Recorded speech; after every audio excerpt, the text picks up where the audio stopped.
Masters కొన్నిసార్లు మనకి ఆహ్, మనం మనం ధ్యానం చేసినప్పుడు గానీ, మనము ఆహ్, దేవుడికి దండం పెట్టుకుంటున్నప్పుడు గానీ, కొన్నిసార్లు ఇలాంటి ఆధ్యాత్మిక పనులు చేస్తున్నప్పుడు గానీ, మనకి కొన్ని వింత ఆలోచనలొస్తాయి. మనం పడుకొని ధ్యానం జేయొచ్చా? లేకపోతే ఇంకేవైనా పనులు చేయొచ్చా? భగవంతుడు వినడా? అలానే కొంతమంది మొండిగా వాదించే వ్యక్తులు మనకు తగులుతారు. భగవంతుడికి ఇలానే ఎందుకు చేయాలి? భగవంతుడికి పాలే ఎందుకు పొయ్యాలి? లింగం మీద, శివుడి లింగం మీద ఎందుకిట్లా చేయాలి అని. అయితే మనం గుర్తుంచుకోవాల్సిందేంటంటే భగవంతుడు ఎప్పుడు కూడా చూసేది మన భావనని. భగవంతుడు ఎక్కడి నుంచి పలికినా వింటాడు.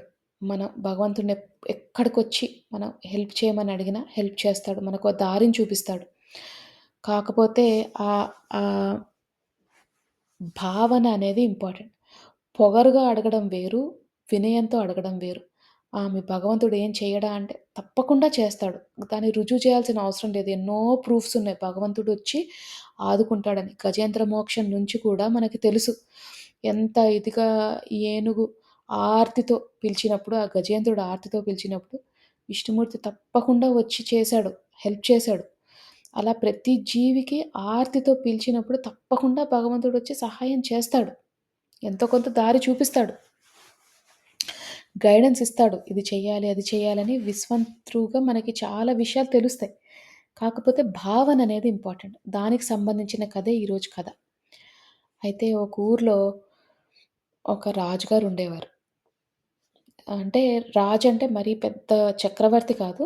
చిన్న చిన్న రాజ్యాలుండేవి కదా! దానికి రాజనమాట. చాలా మొండి మనిషి. అంటే ఎదురుగా వాదించేవారు. ఎవరైనా ఏదైనా చెప్తే అడ్డం అంటే తెడ్డం, తెడ్డం అంటే అడ్డం. అట్లా బాగా ఎదురు మాట్లాడేవాడు.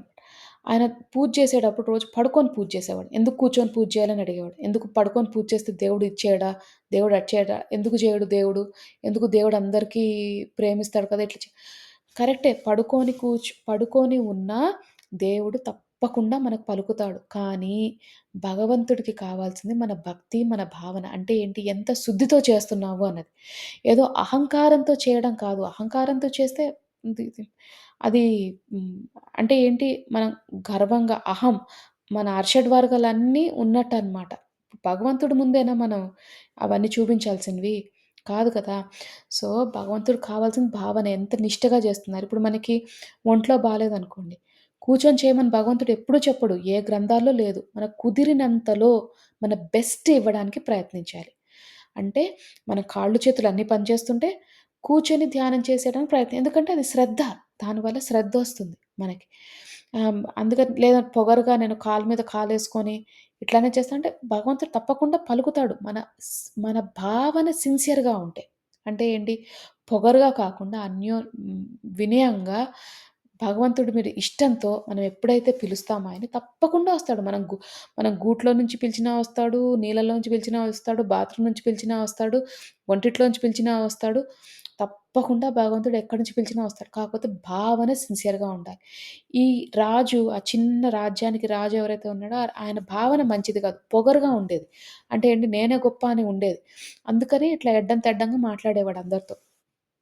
అయితే ఒకరోజు వాళ్ళ ఊరికి వేరే రాజ్యం నుంచి కొంతమంది గురువులొస్తారనమాట. ఆ గురువులనేది రాజ్యానికి తిరుగుతూ ఉంటారు. వాళ్ళందరూ రాజగురువులు. అయితే ఈ రాజ్యం నుంచి ఆ రాజ్యానికి వెళ్తూ ఉంటారు, మాట్లాడుతూ ఉంటారు.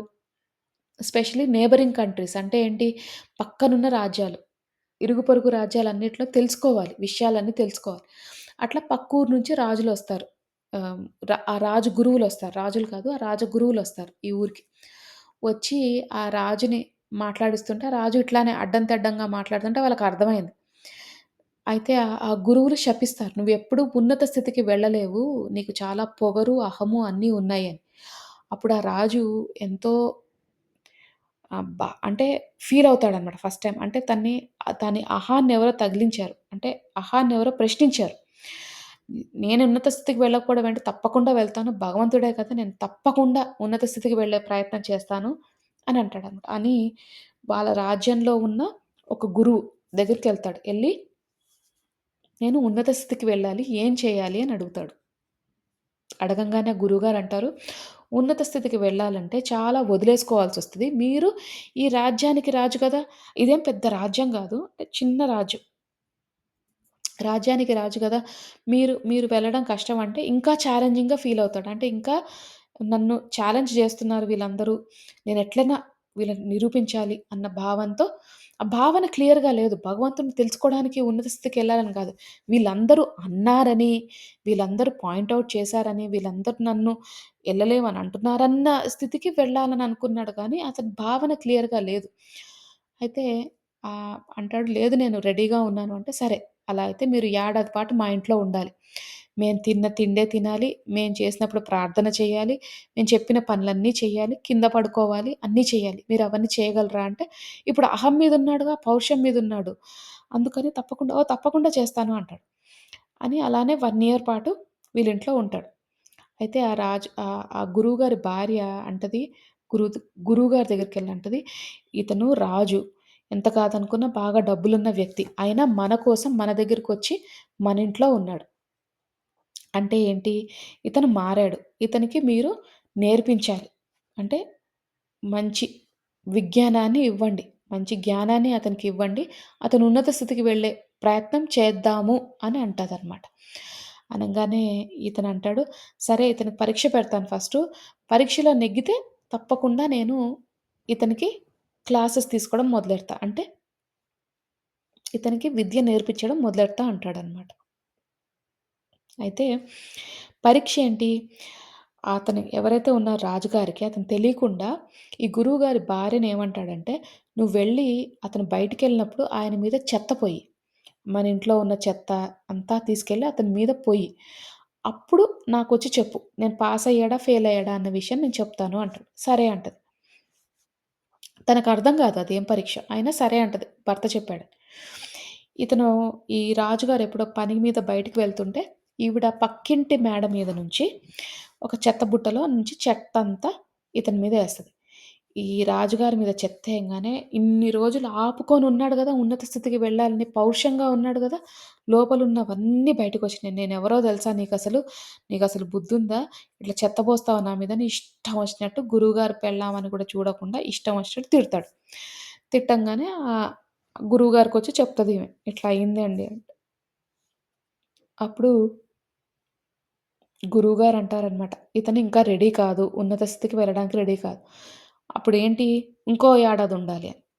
ఒక రాజు ఒక గురువుగారింట్లో పెంకుటింట్లో కింద పడుకొని చల్లనీళ్ళు స్నానం చేసి, చద్దన్నం తింటూ, గంజి తాగుతూ అవసరమా? కానీ అతని భావన చూడండి ఎంత మొండి పట్టుదలో. అది ఏదో నేర్చుకోవాలని. కానీ ఆయన భావన క్లియర్‌గా లేదు. భావన ఏంటి? ఆయన అహాన్ని చల్లారించాలి. అంటే నన్నెవరో ఛాలెంజ్ చేశారు. దానికి నేను ఎదురు చూపించాలి. అంతే ఉంది అతనికి. అయితే ఇంకో ఏడాది అయిపోయింది అట్లానే. కష్టపడ్డాడు. తర్వాత మళ్ళీ టెస్ట్ పెట్టే టైమొచ్చింది. ఆ గురువుగారి పెళ్ళామంటది, "ఇది ఇంకో ఏడాది అయిపోయిందండి. మీరు అతనికి ఉన్నత విద్య నేర్పించండి" అని అనంగానే తను అంటాడు, "సరే మళ్ళీ టెస్ట్ పెడతామని" టెస్ట్ పెడతారు. ఈసారి ఏమైంది ఇలానే చెత్త సడెన్‌గా అతను బయటికెళ్తున్నాడు చెత్త పోస్తే అతను అంటాడు, ఏ కోపము రాదు అతనికి. అంటాడు, "అమ్మా నువ్వు తెలియకుండా చెత్త పోసావేమో, నాలో గూడా ఇంత చెత్తుంది. అదంతా గూడా నేను క్లీన్ చేసుకుంటాను. నువ్వు చెత్త పోసినప్పుడు నాకు గుర్తొచ్చింది. నేను గూడా నా లోపల గూడా ఇంత చెత్తుంది. అదంతా నేను బయట పారేయాలని నాకు గుర్తొచ్చిందమ్మా.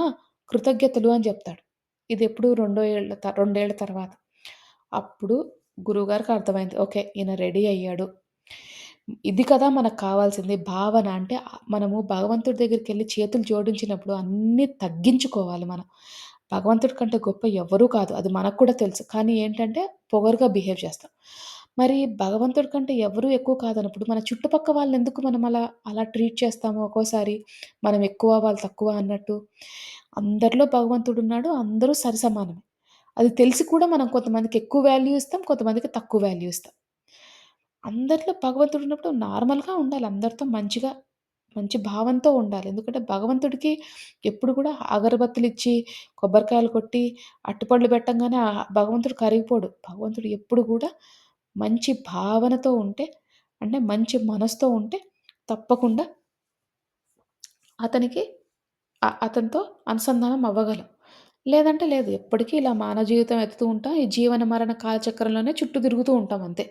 మరణించడం, మళ్ళీ జన్మించడం. మరణించడం, జన్మించడం. దీంట్లోంచి విముక్తి రావాలంటే ఉన్నత స్థితికెళ్ళాలి. ఉన్నత స్థితికెళ్ళాలంటే అందరిలో కూడా పరమాత్ముడున్నాడని మనం ఎప్పుడు, ఎల్లప్పుడూ గుర్తించాలి. అలానే మంచి పనులు చేస్తూ, నలుగురికి సహాయం చేస్తూ మనం ఎప్పుడైతే ఉంటామో తప్పకుండా మాస్టర్స్ మనము ఉన్నత స్థితికి వెళ్తాం. ఇది ఈరోజు కథ. కథ విన్నాం కాబట్టి ఇక మనం ధ్యానం చేసుకుందాం మాస్టర్స్. అందరూ స్థిర సుఖాసనంలో కూర్చోండి. అంటే మీకు ఏ పొజిషన్ కంఫర్టబుల్‌గా అనిపిస్తే ఆ పొజిషన్‌లో కూర్చోండి. ఒకవేళ మీ ఆరోగ్య రీత్యా మీరు కూర్చోలేకపోతే పడుకొని కూడా ధ్యానం చెయ్యొచ్చు. కూర్చున్నప్పుడు మీరు వెన్నుముక్క స్ట్రెయిట్‌గా ఉండేటట్టు చూడండి. తల నిటారుగా పెట్టండి. వేలల్లో వేలు పెట్టుకోండి. కళ్ళు 2 మూసుకోండి. అలాగే పడుకొని ధ్యానం చేసేవారు కాలు మీద కాళ్ళు పెట్టుకొని, వేలల్లో వేలు పెట్టుకొని, కళ్ళు 2 మూసుకోండి.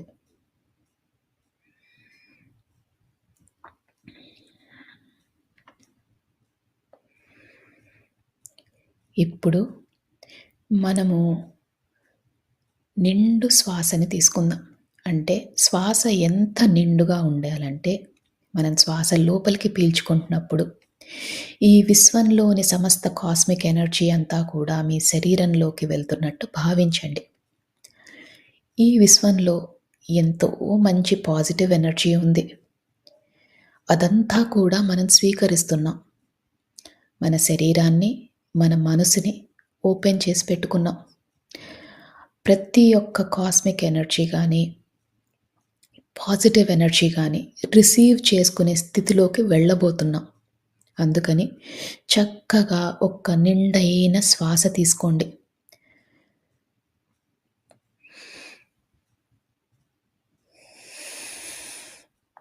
ఆ శ్వాసని వదిలేసేటప్పుడు మనలోని సరికాని ఆలోచనలు, చికాకులు, టెన్షన్లు ఏవైనా ఉంటే అవన్నీ తొలగించుకునే ప్రయత్నం చేయండి. ఈ నిండైన శ్వాస తీసుకున్నప్పుడు మీ ఊపిరితిత్తులు నిండుగా అనిపిస్తాయి. అలాగే ఆ శ్వాసని వదిలేసేటప్పుడు చాలా తేలికైపోతాయి. దీన్ని గమనించండి. ఇలానే ఒక 5 సార్లు నిండైన శ్వాస తీసుకొని వదిలేసే ప్రయత్నం చేయండి.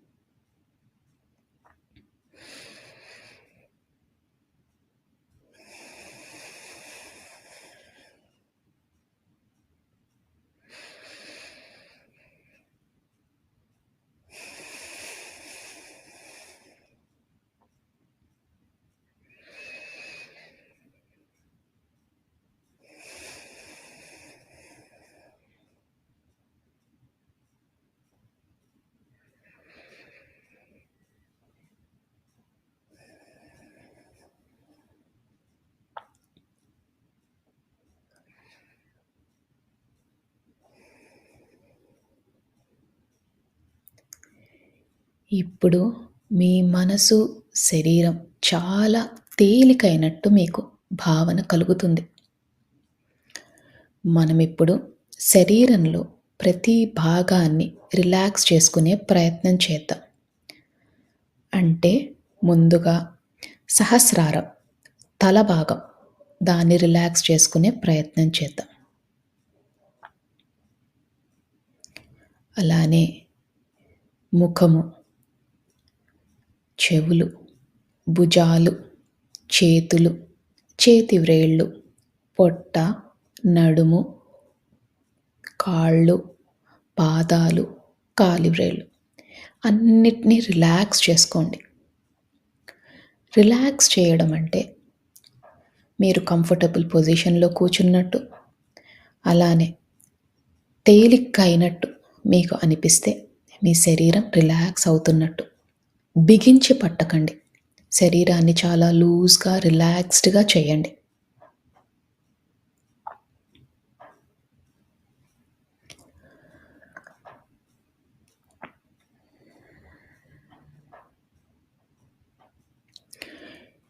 ఇప్పుడు మీ శరీరం అంతా రిలాక్స్ అయింది. మీ మనసు కూడా చాలా తేలిక అయింది. ఇక అతి ముఖ్యమైన విషయం, మీరు ఎలాంటి సమస్యతో బాధపడుతున్నా, ఎలాంటి స్థితిలో ఉన్నా, ఇదంతా తాత్కాలికమని మాత్రమే గుర్తించండి. ఎందుకంటే ఏ సమస్యకైనా ఒక సమాధానం ఉంటుంది. దాని దొరికే ప్రయత్నమే, దాన్ని కనుక్కునే ప్రయత్నమే ఈరోజు మనం చేసే ఈ ధ్యానం. అందుకని శరీరం అంతా రిలాక్స్ చేస్తున్నాం. మనసుని రిలాక్స్ చేస్తున్నాం. ఎలాంటి పరిస్థితులైనా కూడా ఒక అరగంట పాటు మనం అది పక్కన పెడుతున్నాం. అంటే దాన్ని మర్చిపోయే ప్రయత్నం చేస్తున్నాం. మరి ఇది మర్చిపోవాలంటే మనకి ఆ భగవంతుని శక్తి కావాలి. మీ ఇష్టదైవమైన ఎవరైనా మీ ఇష్టదైవం ఉంటే ఆ ఇష్టదైవాన్ని మనస్ఫూర్తిగా నమస్కరించుకోండి. అలానే ఒకవేళ మీకు ఇష్టదైవం లేకపోయినా, భగవంతుడి పైన నమ్మకం లేకపోయినా, ఈ విశ్వంలోని ఉన్న కాస్మిక్ ఎనర్జీ, ఆ పాజిటివ్ ఎనర్జీ ఏదైతే మనల్ని నడిపిస్తుందో దాన్ని నమస్కరించుకొని, కృతజ్ఞతలు తెలియజేసుకొని, మనతో పాటు ధ్యానం చేయడానికి ఆహ్వానించండి. మీ ఇష్టదైవాన్నైనా, ఈ పాజిటివ్ ఎనర్జీనైనా మనతో పాటు ధ్యానం చేసే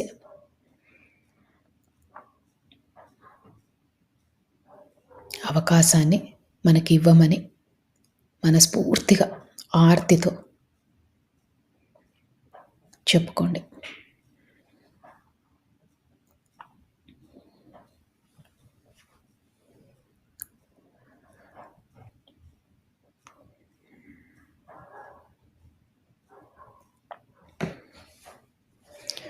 మీ శరీరం అంతా తేలికైపోయింది. మీ మనసు కూడా చాలా తేలిగ్గా ఉంది. ఇక మనం ధ్యాన లోతుల్లోకి వెళ్దాం.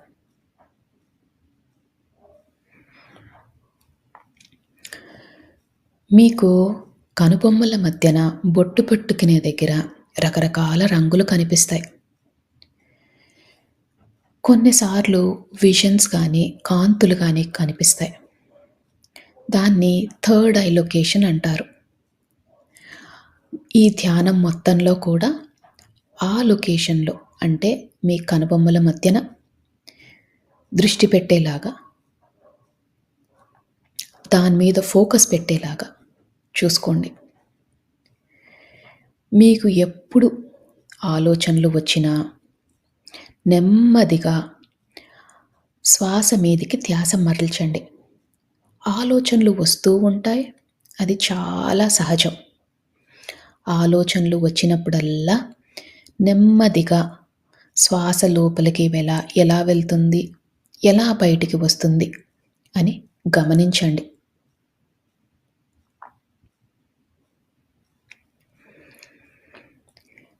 ఆలోచనలతో పోట్లాడొద్దు. నెమ్మదిగా శ్వాస మీదికి ధ్యాస మరల్చండి.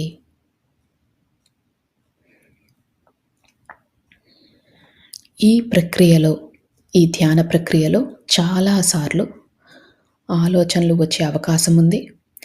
మనం ధ్యానం లోతులోకి వెళ్ళినప్పుడు ఏ ఆలోచనలు రావు. అందుకనే ఆలోచనలు వచ్చినప్పుడల్లా శ్వాస మీదికి ధ్యాస మరల్చండి.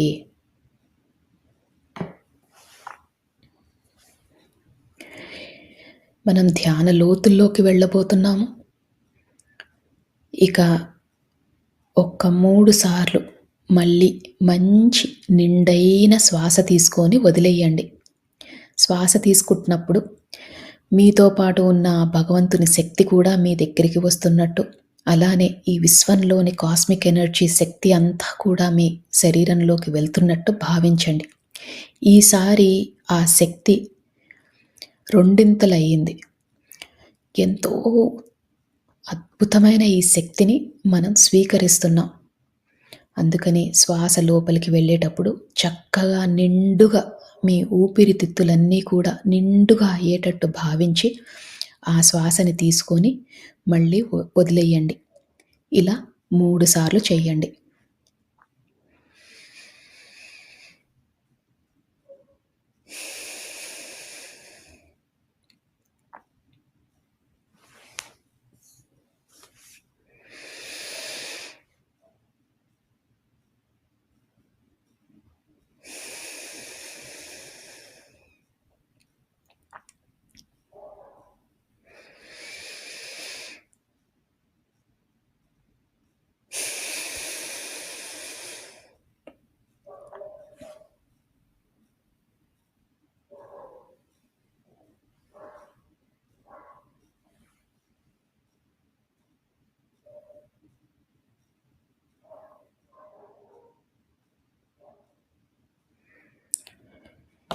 ఇప్పుడు మీ శరీరము, మీ మనసు చాలా తేలికైపోయాయి.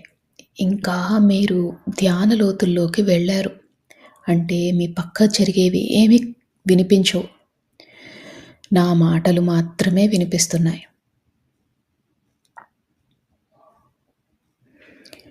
ఆ కనుబొమ్మల మధ్యన ఉన్న ఆ ప్రదేశాన్ని అంటే థర్డ్ ఐ లొకేషన్‌ని బాగా ఫోకస్‌లో పెట్టండి. ఒక్కోసారి మీకు ఆ థర్డ్ ఐ లొకేషన్‌లో కొంచెం భారంగా అనిపించినా, నొప్పిగా అనిపించినా అది చాలా సహజం.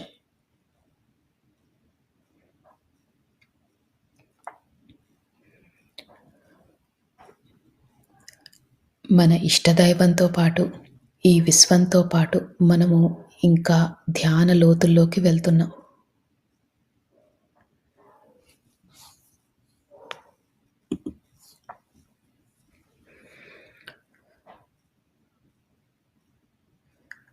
ఈ ధ్యాన లోతుల్లోకి వెళ్ళేటప్పుడు మీరు గమనించాల్సిన విషయం, మీ శరీరమంతా చాలా తేలికైపోయింది. మీకు ఎలాంటి ఇబ్బందులు లేవు. మీరు చాలా ధ్యాన స్థితికి వెళ్ళబోతున్నారు. ఈ విశ్వం మనకు సహకరిస్తుంది. మనము అద్భుతమైన స్థితికి వెళ్ళబోతున్నాం. మనకున్న పరిస్థితులు తాత్కాలికం మాత్రమే.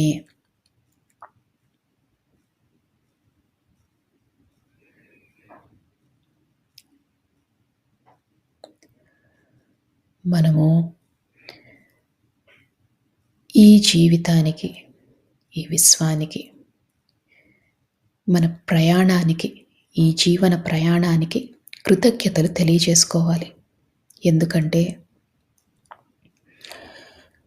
ఎంతో అదృష్టం ఉంటే మనం ఈ ధ్యాన మార్గంలోకి వచ్చాము. జ్ఞానాన్ని తెలుసుకుంటున్నాము. అందుకని మనము మనస్ఫూర్తిగా ఒకసారి కృతజ్ఞతలు కూడా తెలియజేసుకుందాం.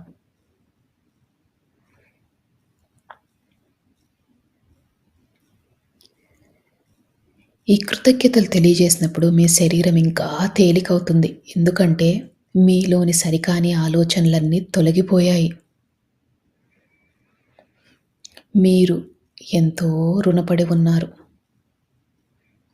ఈ అవకాశానికి, ఈ విశ్వానికి.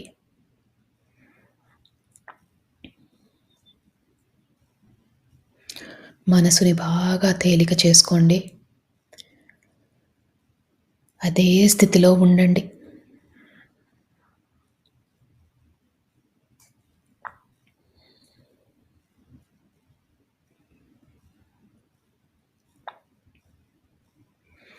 ఆలోచనలు వస్తూ ఉంటాయి. ఆలోచనలు వచ్చినప్పుడల్లా కూడా నెమ్మదిగా శ్వాస మీదికి ధ్యాస మరల్చండి.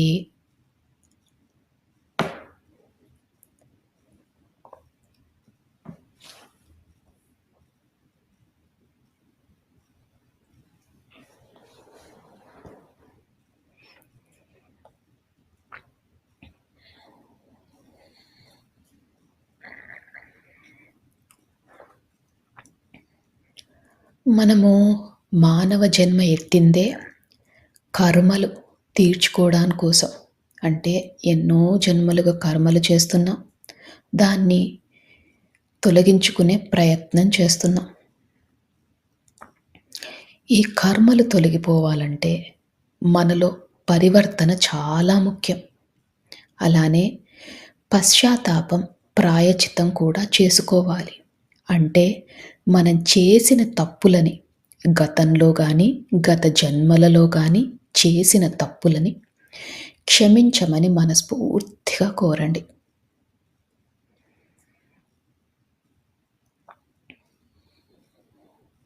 అలానే పరివర్తనలో ఉంటాము అని సహాయం కావాల్సిన వాళ్ళకి సహాయం చేస్తామని మనస్ఫూర్తిగా సంకల్పం చేసుకోండి.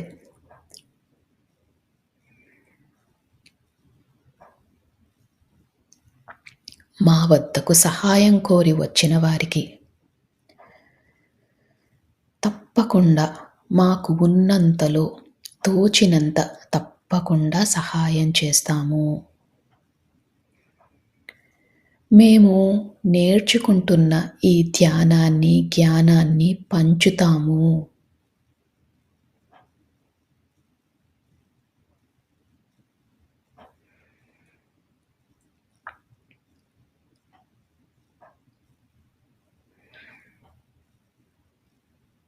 ప్రతి జీవాత్మకు కూడా మా వల్లే సుఖంగా బ్రతికే హక్కు ఉందని తెలుసుకున్నాము.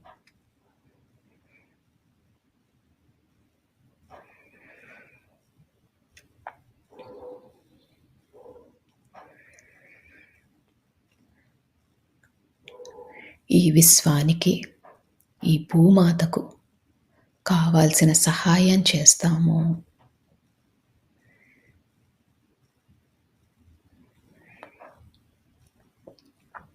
ఈ సంకల్పాలు మనం చెప్పుకున్నప్పుడు మీ శరీరం ఇంకా తేలికవుతుంది.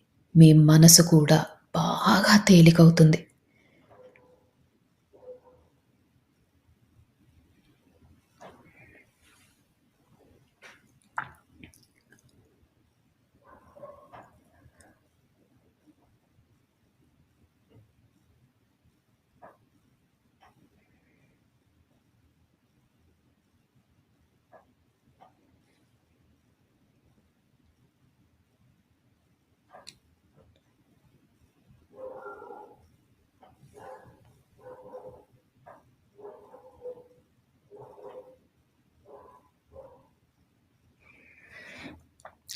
ఈ సంకల్పం చెప్పుకున్నప్పుడు మీ శరీరం చాలా తేలికైంది. ఇంకా లోతులోకి వెళ్ళే ప్రయత్నం చేయండి.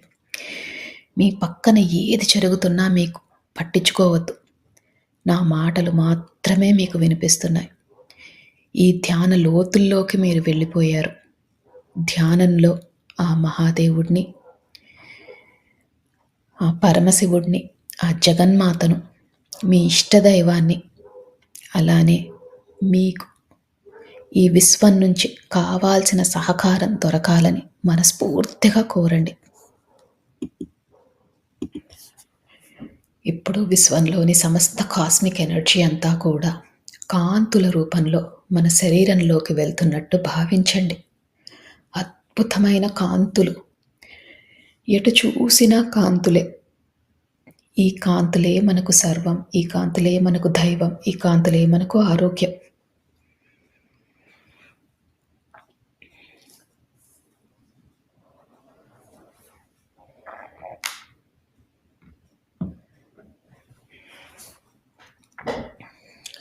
ఈ అద్భుతమైన కాంతుల వల్ల మన శరీరం చాలా ఆరోగ్యంగా ఉంటున్నట్టు భావించండి.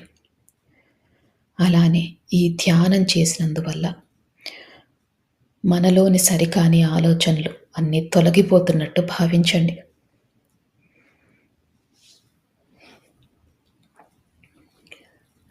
ఈ రోజు నుంచి మన కుటుంబ కలహాలన్నీ తొలగిపోతాయి. మన ఆర్థిక స్థితి మెరుగుపడుతుంది. మనం పడుతున్న మానసిక వ్యధ తొలగిపోతుంది. మన ఆరోగ్యం మెరుగుపడుతుంది.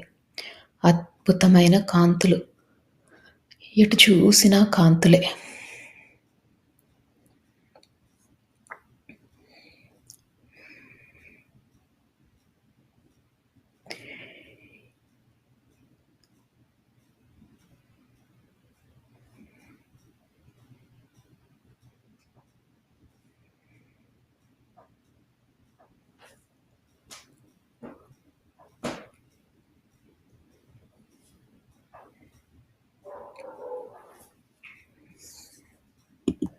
ఇంకా ఇంకా ధ్యాన లోతుల్లోకి వెళ్తున్నారు.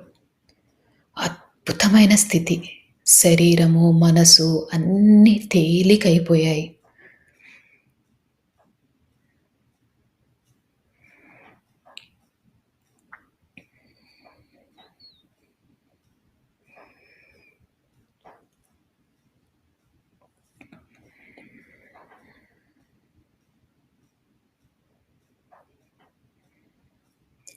ఒకవేళ ఆలోచనలు వస్తుంటే, ఆలోచనలని వాటితో పోట్లాడకుండా నెమ్మదిగా శ్వాస మీదికి ధ్యాస మరల్చండి.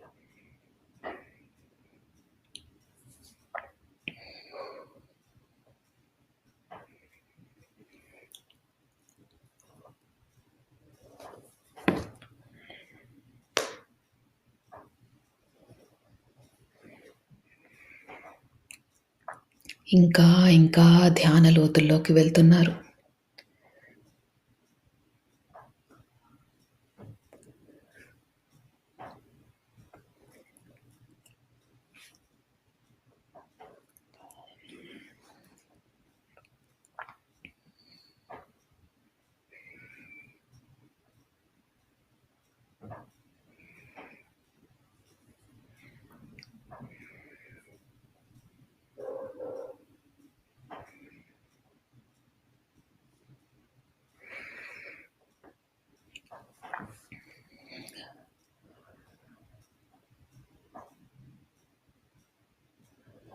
కనుబొమ్మల మధ్యన బొట్టు పెట్టుకునే దగ్గర మీకు రంగులు కనిపించినా, కాంతులు కనిపించినా, విజన్స్ కనిపించినా ఇంకా లోతుకు వెళ్ళండి.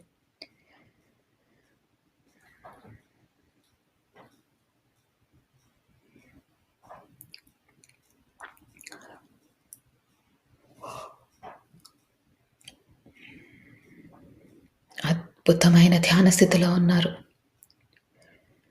సంకల్పాలు చెప్పుకున్నాం. పశ్చాత్తాపంలో ఉంటామని, ప్రాయశ్చిత్తం చేసుకుంటామని, పరివర్తనలో ఉంటామని మనము విశ్వానికి మాట ఇచ్చాం.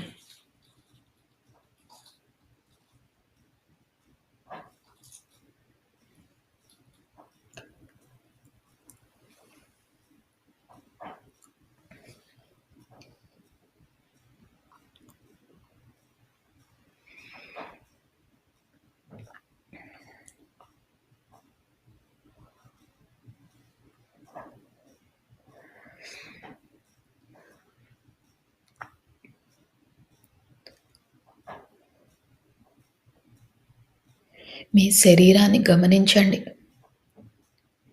చాలా తేలిగ్గా ఉంది. ఇదే స్థితిని కొనసాగిస్తూ ఇంకా ధ్యాన లోతుల్లోకి వెళ్ళండి.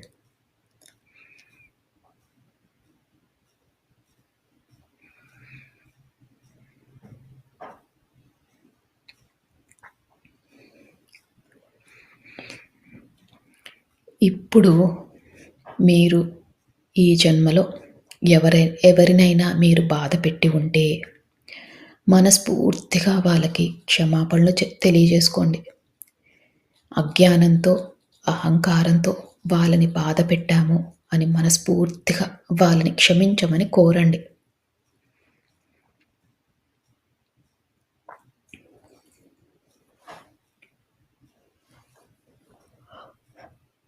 అలానే ఎవరైనా మిమ్మల్ని బాధ పెట్టి ఉంటే ఈ ఈ గతంలో వారిని మనస్ఫూర్తిగా మీరు క్షమించండి. వారు తెలియక, అజ్ఞానంతో, అహంకారంతో తప్పులు చేసి ఉంటారు.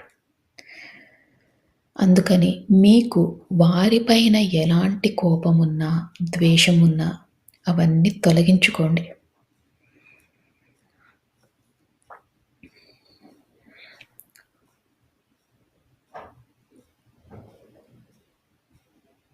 ఇలా చేసినప్పుడు మన మనసు శూన్యమవుతుంది.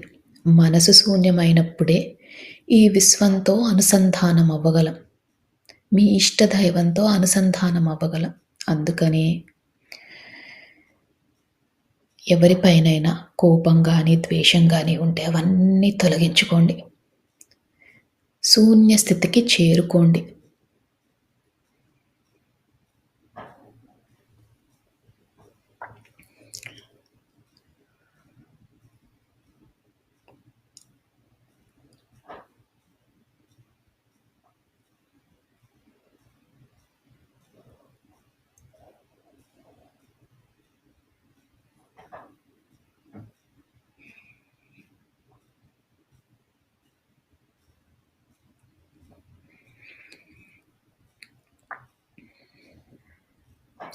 ఎప్పుడైతే మనం క్షమాపణ కోరామో, మనని బాధపెట్టిన వారిని క్షమించామో, మన మనసు శూన్య స్థితికి చేరుకుంది. మీరు ఇంకా ధ్యాన లోతుల్లోకి వెళ్తున్నారు. ఆ విశ్వంతో అనుసంధానం అవుతున్నారు.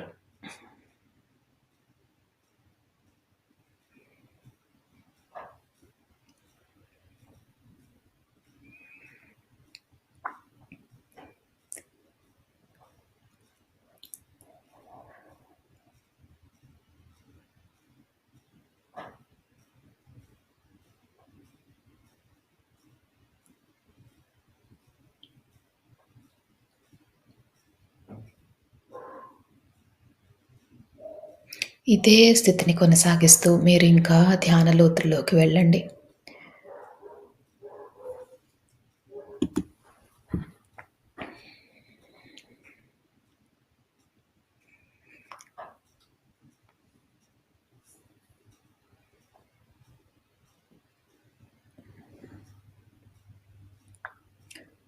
అద్భుతమైన ధ్యాన స్థితిలో ఉన్నారు. ఇదే స్థితిని కొనసాగిస్తూ మీరు ఇదే స్థితిలో ఉండొచ్చు. ఒకవేళ ఈ స్థితి నుంచి బయటికి రావాలనుకుంటే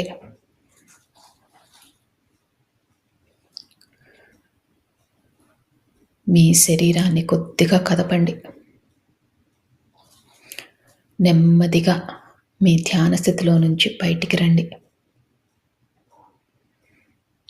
చేతులు రెండు విడదీయండి. కళ్ళ మీద పెట్టుకోండి. మీతో పాటు ధ్యానం చేసిన వారందరికీ కూడా మనస్ఫూర్తిగా కృతజ్ఞతలు తెలియజేసుకోండి. ఈ విశ్వానికి కృతజ్ఞతలు తెలియజేసుకోండి. మీ ఇష్టదైవానికి కృతజ్ఞతలు తెలియజేసుకోండి.